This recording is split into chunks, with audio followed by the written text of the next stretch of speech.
Alien, released in 1979, tells the story of a group of explorers who travel deep into space and, of course, get in trouble when an alien gets on board. In preparation for the new film, Alien Covenant, I figured this was the best time to go back and give the series a new viewing. The original film is an iconic classic, a grade A horror film, one of the best sci-fi films ever made, and if you haven't seen it, this is the perfect time to stop the video because it'll make the first time more chilling. So right off the bat, you have an extremely entertaining cast of characters. Tom Skerritt as the cool guy Dallas, John Hurt as the everyman Kane, Ian Holm as Ash, Yaphet Kotto as the wisecracking Parker, Veronica Cartwright as the nervous Lambert, Harry Dean Stanton as Brett, and most importantly Sigourney Weaver as the one and only Ripley. It's almost unfortunate that the other sequels exist now because everyone who finds this movie for the first time is less surprised when Ripley is the final survivor. The first half of the film gives her equal screen time to everyone else, so you begin to question who's going to survive. It takes classic horror cliches of being stuck in one location with a killer or monster on the loose and puts it in space. You feel the claustrophobia of being stuck on a ship. There's lots of long shots showcasing the beauty, but queasiness of the tight quarters. Ridley Scott is the director here, and for his second film, it's unbelievable what he was able to achieve. Obviously, he took a lot of influence from Star Wars, but turning it into a dark slasher film was a good way to continue the successful sci-fi genre. We had seen alien movies before, but nothing like a relentless killer with no sense of empathy. The pace is slow, but the cinematography and grim tone makes the eeriness interesting and tempting. You want to see what's going on, and the film waits almost an hour before showing you the dangers of space. They receive a distress signal, and due to the company's rules, they have to go investigate.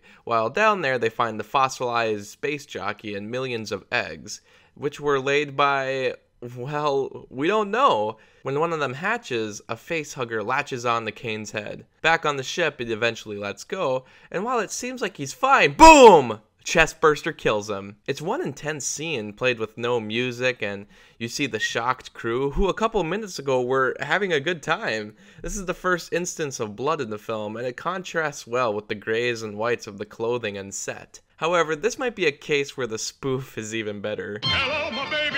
Hello, my honey. Hello, my ragtime gal. The rest of the film goes on a typical slasher plotline, with the rest of the crew dying left and right, until eventually only Ripley is left. Oh, and don't forget her cat. She eventually puts in the self-destruct sequence and escapes, but uh-oh, double climax. There's still an alien on board the escape pod, sleeping. I always found it really funny that the alien just got tired out and started sleeping on board. Better yet, why was there a self-destruct lever? Do those even exist? She eventually shoots the alien out into space and puts herself into cryogenic sleep.